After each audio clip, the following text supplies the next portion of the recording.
ஈரோடு மாவட்டம் கோபிச்செட்டிப்பாளையத்தில் அதிமுகவிலிருந்து சிலர் தாவேகாவில் இணைந்த நிலையில் அவர்களால் நடப்பட்ட அதிமுக கொடிக்கம்பத்துக்கு தாவேக கொடி நிறத்திலான வர்ணம் பூசி மாற்றியுள்ளனர். இதனால் அக்கொடிக்கம்பம் எக்கட்சிக்கு சொந்தம் என அதிமுக தாவேகாவினரிடையே பிரச்சனை மூண்டுள்ளது. இது தொடர்பான விவரங்களோடு இணைகிறார் எமது செய்தியாளர் மகேஸ்வரன். வணக்கம். மேலும் விவரம். வணக்கம் பிரியங்கா. கோபிச்செட்டிப்பாளையம் அருகே உள்ள நாகர்பாளையம் பகுதியில் கடந்த 10 ஆண்டுகளுக்கு முன்பு அதிமுகவில் இருந்த கட்சி தொண்டர்கள் அப்பகுதியில் கொடிக்கம்பம் அமைத்துள்ளனர்.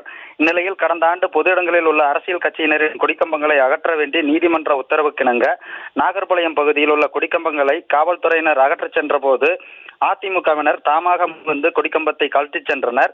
இதனையடுத்து கடந்த டிசம்பர் மாதம் முன்னாள் அமைச்சர் செங்கோட்டையன் தமிழக வெற்றி கழகத்தில் இணைந்ததால் நாகர்பாளையம் அதிமுகவினர் அக்கட்சியிலிருந்து விலகி தமிழக வெற்றி கழகத்தில் இணைந்தனர். இதனைத் தொடர்ந்து கடந்த சில தினங்களுக்கு முன்பு நாகர்பாளையம் பகுதியில் அதிமுக கொடிக்கம்பம் அகற்றப்பட்ட இடத்தில் மறைந்த முதல்வர் ஜெயலலிதாவின் 78வது பிறந்தநாள் நிகழ்ச்சி நடைபெற்றது. இதனையடுத்து அதிமுகவிலிருந்து விலகிய தமிழக வெற்றி கழகத்தில் இருந்தவர்கள் அதிமுகவில் இருந்தபோது சொந்த செலவில் கொடிக்கம்பம் அமைக்கப்பட்டு 2 அடி ஆழத்தில் காங்கிரீட் அடிப்பாகம் அமைக்கப்பட்டதால் கொடிக்கம்பத்தின் அடிப்பாகம் தாவேகவினருக்கு சொந்தம் என மஞ்சள் வண்ணம் அடித்துள்ளனர். இதனை அறிந்த அதிமுகவினர் தமிழக வெற்றி கழகத்தினருடன் பூசப்பட்ட மஞ்சள் வண்ணத்திற்கு மீது இரவோடு இரவாக கருப்பு, வெள்ளை, சிவப்பு வண்ணத்தை தீட்டியுள்ளனர். இது குறித்து விவரங்களுக்கு நன்றி மகேஸ்வர்.